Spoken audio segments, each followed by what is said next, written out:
previous panel established that many green energy solutions are proven but expensive.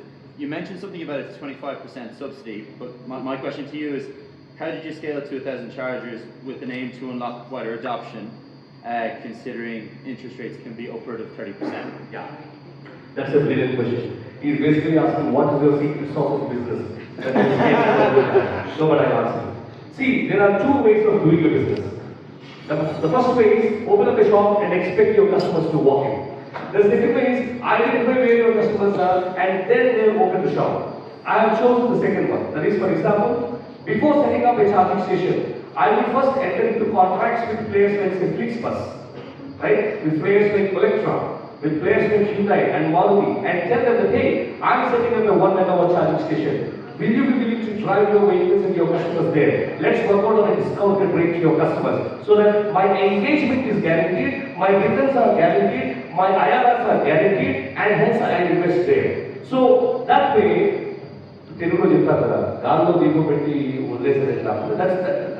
light up a lamp and leave it there. I ensure that the ecosystem is rightly prepped up first before even I invest a single dollar or a euro or a penny. That's exactly what we have done, and hence, among all the EV charging companies in the country right now, everybody is burning except Thunderplus.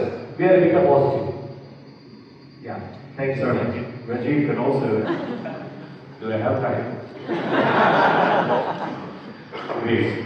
See, India, as I told you, right, 1 among every 5 on the planet is Indian. That means if you find a solution for an Indian problem, you will probably gain a market globally. Okay? But then, yes, you can have, that inspires you to start, why not? Definitely.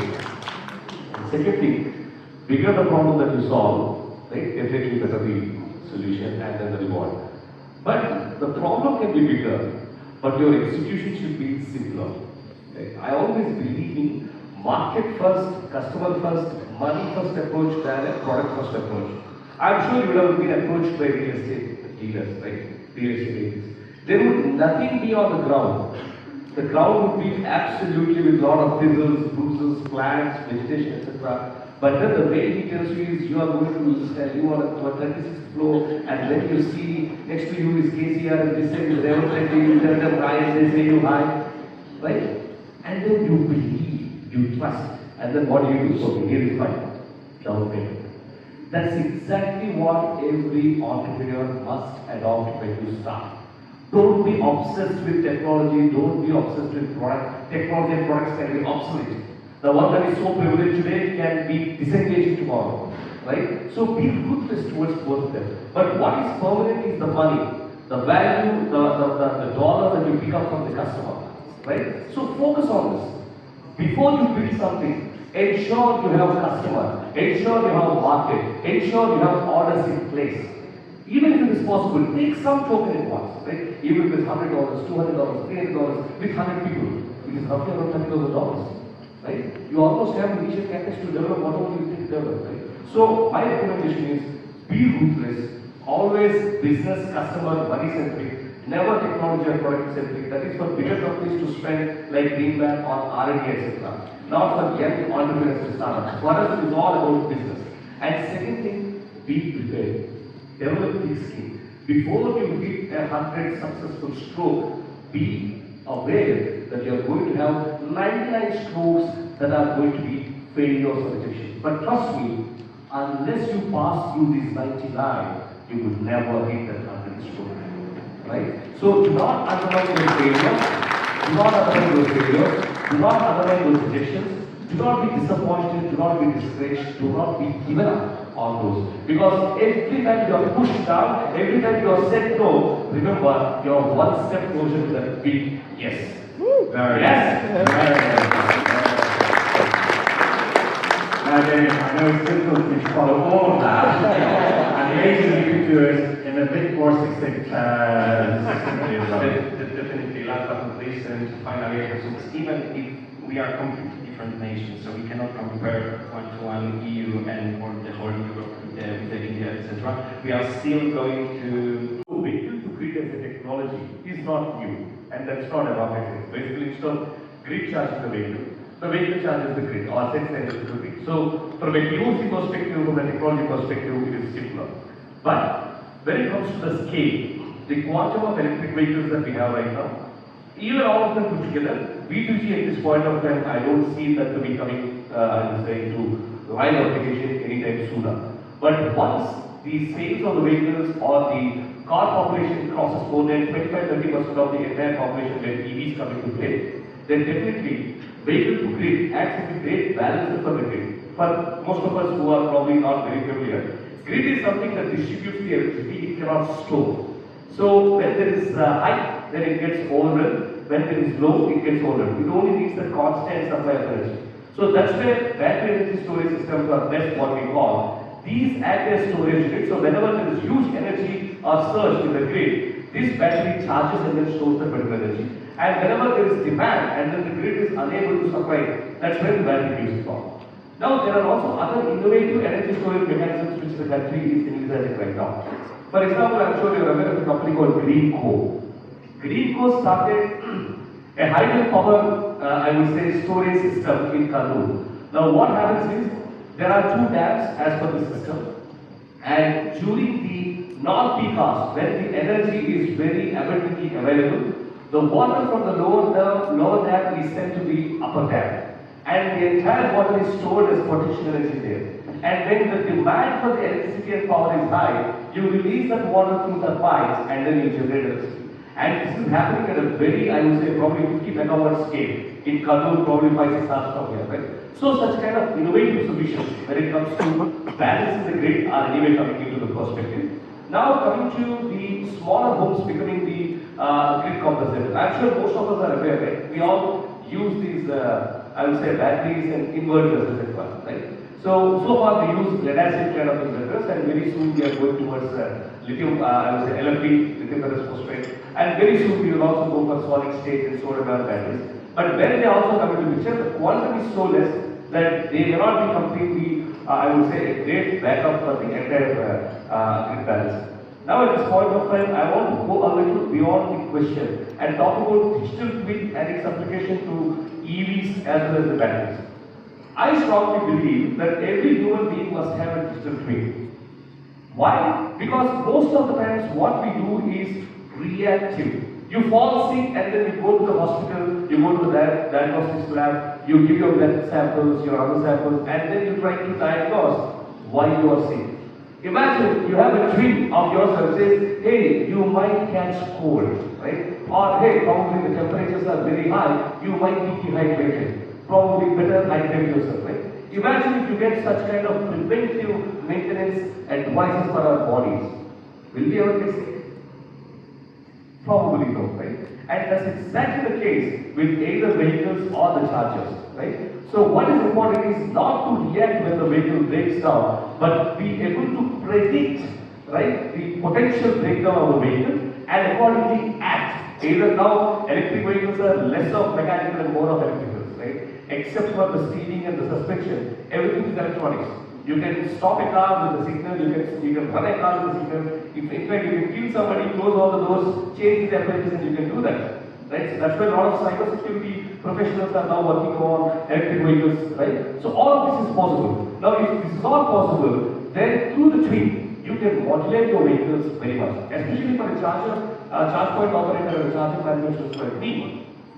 I can predict the maintenance of chargers which are few hundreds and thousands of miles away. Instead of letting those chargers fail and then the customers make me calls, distress calls saying that hey, the chargers are not working, I can predict their maintenance, I can change the rectifiers, I can change the capacitors, I can change the components as per the right. Right? So digital twin plays a very prominent role in the automotive technology, not only in the real estate, but even more so in the charging infra and even more so for all human beings like us. Thank you so much. I want to add something.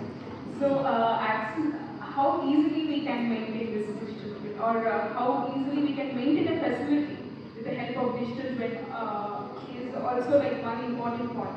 With the help of digital twin, it is very easy to regulate the building. Like here at the first panel, with countries that have such opportunity as India, national and political policies have a huge impact on decarbonization. Could you just give us a little bit of a framework about what is trying to cut down carbon emissions by 30% by 2030. The first point of this question is, what percentage of this is road-based?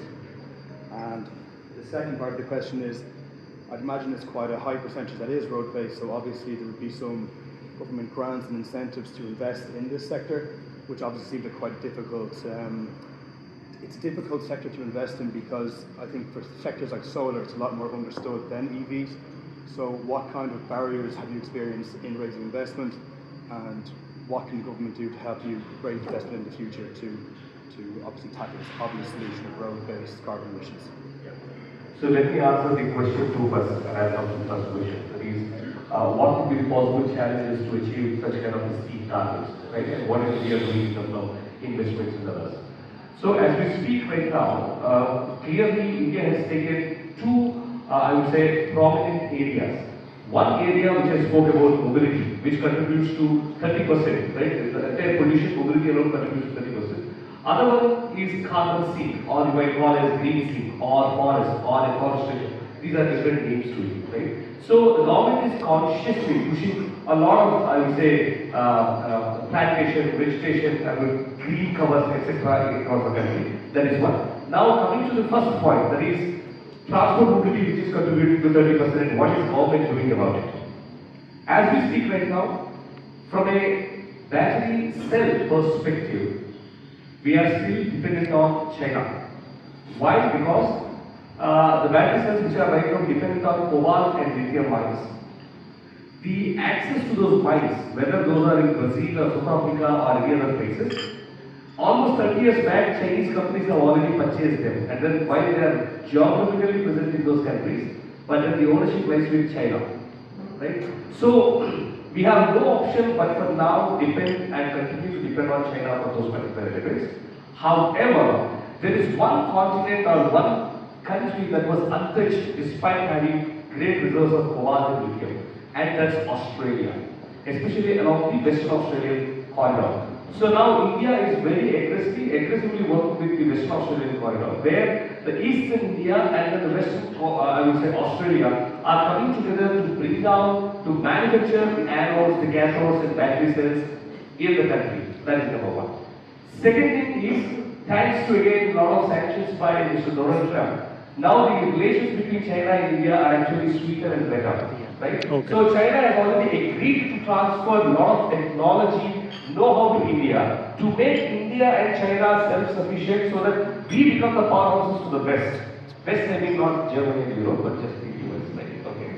So in that context, I think from a political standpoint of view, India is playing very clever, strategically aligning with partners and strategically identifying partners so that we become self-reliant. And also, we have launched, there is a scheme called FAMES. That was the first scheme that was launched to encourage penetration of electric vehicles in India. It is called FAME, Faster Adoption and Manufacturing of Electric Vehicles. As part of which, close to 20-25% of your vehicle cost is subsidized by the government. Now, India moved 2 steps deeper. They moved from a consumer perspective to a producer perspective. And now they launched another scheme which is basically incentivizing the manufacturers, not necessarily the consumers. Now the subsidies directly go to the manufacturers based on the targets that are given by the government in terms of production and sales. And those are called production linked incentive schemes. You would have read them as PLIs. Now as part of which, the government has already earmarked $3 billion, roughly around 25,000 crores, only for advanced chemistry cells, right? That means very core, focusing on those elements where the nation at this point of time is dependent on external markets to import. The government is pumping in money, and do you know the players who are beneficiaries of it? The first one is Reliance, right? And then the second one is Ola Electric. The third one is interestingly Rajeev Exports. Rajeev Exports is the diamond merchant company from Gujarat, who is actually known for distributing cars, etc. for their employees. That's the you may also do that for your employees, right? Now imagine these heavy, I would say, muscle and heavy capital-intensive companies have actually locked themselves with their incentives, which means that the steps are already in place. It is only a matter of years where we see the fruits of all this labor through which India continues to stand as a global manufacturing hub for EVs, and thus we secure the carbon footprint emissions by 30% by 2030. I hope I answered the question. No, yeah, you did, absolutely. I suppose, as a comparison standpoint, one of the markets we're exploring here in the region is the UAE as well. And while we're talking about China, there's a good stat. In 2023, 0 of the top 10 cars purchased in the UAE were electric. 2024, 4 of the top 10 were. And this is largely due to what you were saying about Chinese imports, the Trump tariffs, things like this, which has seen a massive influx of the adoption of EVs in the UAE. So I suppose that's a bit of a loaded question, but what is comparison to the UAE? Is there a similar trend going on here in India? This is a very interesting question. And We don't have huge amount of time, Rajeev, so nice and short, please. Nice and short. sorry. I will answer it less than in 60 seconds. So, like majority of the companies such as Shell, Indian Oil Corporation, etc., investing themselves into alternate energy. Already the players like Aramco and ADNOC are investing themselves into renewables, right? So they know that there is a future that they cannot escape, and they are accordingly preparing themselves. So right now it seems to be a lower segment, but then going forward, this is going to add a lot to the percentage of their revenues. Very good. Thanks, Rajeev. Congrats. Other questions? Where the government of India signed an MOU stating that by 2030 we will reduce the carbon footprint emissions by 30% to the numbers registered in 2005. Let me repeat again. We signed something in 2015 that by 2030 we will reduce the carbon footprint emissions by 30% to the numbers registered almost 10 years ago. Now, by all means and understanding, I'm sure you agree with me that India is still a developing nation. We are yet to catch up on the industrial revolution or the Make in India concept. So for a developing nation like us with such a huge mass of population, it is highly impossible for us to give up on something called manufacturing just because we need to get to a better carbon footprint emission. So what is the easiest way for us is to completely transform our mobility solutions from a fossil fuel based economy to a green fuel based economy or zero emission economy. Now this is blessing in disguise in two ways. First one, definitely our carbon footprint emissions comes down and we will be able to reach targets whatever we have committed to the global fraternity. The second thing is, India has been known as the IT capital of the world. Prior to that, India has been the agricultural produce capital of the world. But this gives an opportunity for India to emerge as a global, not just a market, but a manufacturing capital in terms of electric vehicles. Right now, if you know there is any economy that can compete the volumes and the numbers of China, that's none other than India in terms of both consumption as well as production. So with all these perspectives in place, in COP26 that happened in 2022, the Prime Minister, Sri Narendra Modi made another statement, very aggressive statement, saying that forget about carbon footprint emissions bringing down by 2030 to 30%. India now pledges that by 2070, right, we will have the entire zero tailpipe emissions to be zero. That's a bold statement made by a nation that has around 1.5 billion people, while the world population is anywhere between 7 and 8 billion. Right? So in a context like this, the focus, the seriousness and the policy framework are very, very clear right from the head of the state until the last mile employee. Right? So that is to set a context from a green movement. Now when it comes to electric vehicles as an ecosystem. Now electric vehicles, I'm sure, right, the noise is being there for about the last 7-8 years. But over the last 1-2 years, if you notice, there are so many two-wheelers that you see, there are so many three-wheelers that you see, a lot of electric buses flying between the cities, right? And now new models of electric cars that we see. Earlier it used to be electric vehicles are to be perceived as Mr. Bean cars, right? A small toy car or a two-wheeler that cannot cross the range of 25 kilometers per hour. But now the electric vehicles we are talking about are high-performance vehicles which can touch 100 miles per hour in just 3 seconds. Right? So the entire ecosystem of electric vehicles, as I would say, the economy and the market is developing. But then there is great opportunity when all of these things are put together. The opportunity is again this, understand this from a logistics and the data point perspective. For developed nations like either Europe or the US or any such kind of places or Netherlands, the penetration of public charging infrastructure is one charger for every 15 to 20 cars. Versus India with much lesser penetration, as you facing right now. Now those countries we talk about double-digit penetration. India it is less than 5 to 6% penetration. Do you know how many public charging stations how many cars share one single public charging station? Any guess? Any wild guess? The best is 15 to 20 numbers. 20 cars sharing one public charging station. What about India? 200. 200 close. Anybody else? 300. Absolutely, that's right. 300 cars sharing, sharing one public charging station. What does that mean? If the penetration is less than 5% and we still see per capita charges for the cars is so less, imagine the penetration which is expected to go to 30% by at least 20, if not 30, at least by 2030 or 2035. The opportunity is immense, right? Both from an EV's perspective and from a charging infra perspective. Now, what does it all mean? I am expecting you to consider EV charging and EVs as another business opportunity for you, right? It can definitely be a passive income generator, it can be an active income generator. Invest yourself into the technology, it can probably, I would say, unveil your career into a new stream altogether. So, from a green mobility perspective, an EV ecosystem perspective, India is the right market for anybody to be in.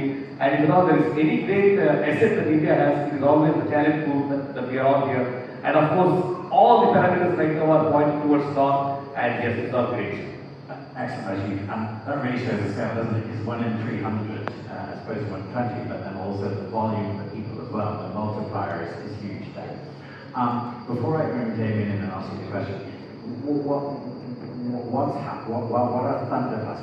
What do you have in terms of the number of charging points that you have in your business? Yeah. So in India, there is one peculiar saying, John, that is, "Jo dikta hai, wahi bikta hai." That means the one that is seen is basically purchased, right? And that's what I was telling Rajendra. You are being very silent. I mean, TechMash is such a great organization, but you're not making much noise, right? Probably is a comment to that, maybe you should make more noise. So that way, Thunderplus being born almost a year and a half ago in 2024 January, we started from Hyderabad and Telangana as one city and one state. Today, we are present in 16 plus cities or provinces and 40 plus states. We started with one charger. Today, we have 1,000 plus chargers.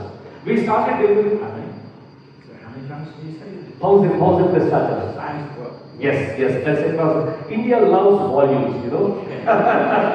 And we started delivering few kilowatt hours. Today, we deliver 15,000 kilowatt hours. That is roughly around 15 megawatt hour per day.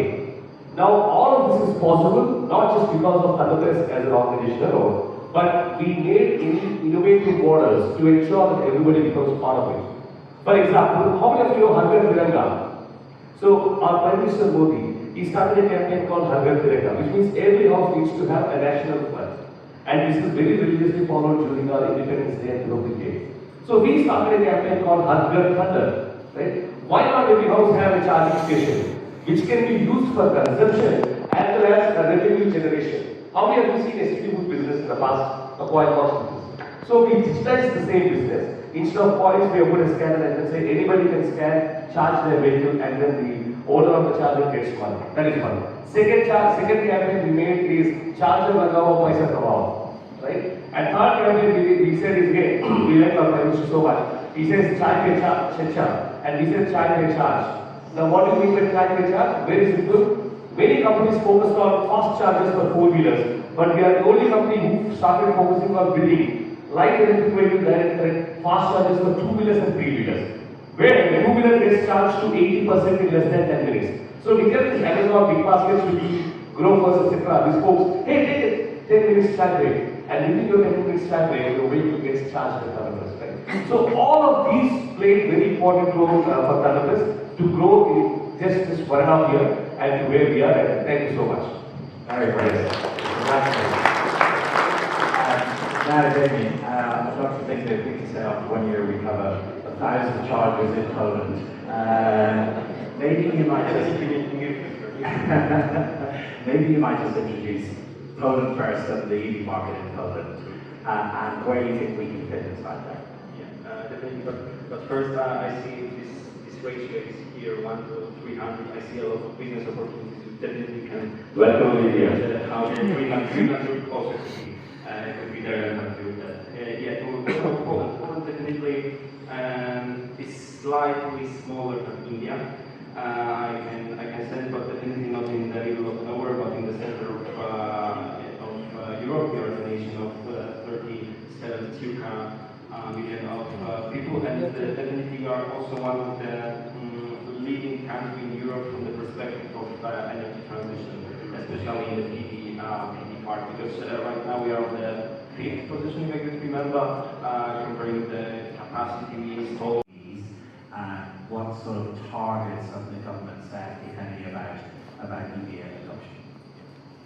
That's a brilliant question. Just to set the context right so that we understand. One among every 4 to 5 members on the planet Earth is Indian, right?